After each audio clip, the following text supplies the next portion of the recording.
Como había que ter algo para chegar á xente, a parte das reunións, que había que facelas, por suposto, na primeira etapa eran reunións clandestinas, porque era, o sindicalismo estaba prohibido,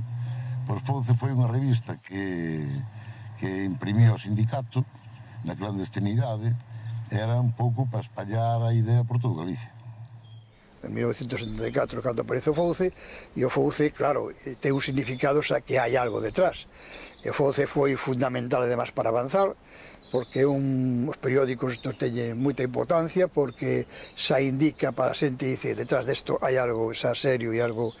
continuo, porque xa sale continuo, por tanto, non é máis fácil entrar na xente, porque lle levas o Fouce, e dices que lle parece, que fale con amigos, etc., te dá máis pé para entrar, eles xa o reparten, os labregos o reparten entre outros. Iso, a propaganda, os responsables da propaganda era algo moi serio, é dicir, o máximo responsable da organización das comisións labregas na clandestinidade estaba moi pendente deso, e despois tiña dúas ou tres persoas,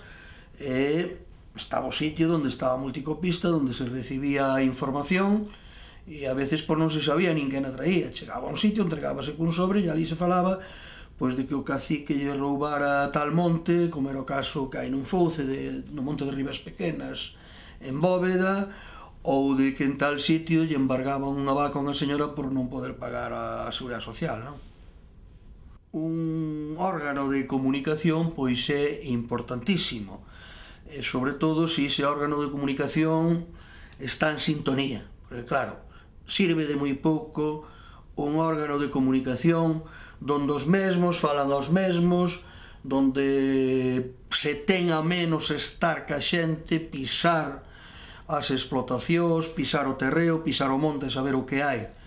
É imprescindible, desde logo, ter eses medios.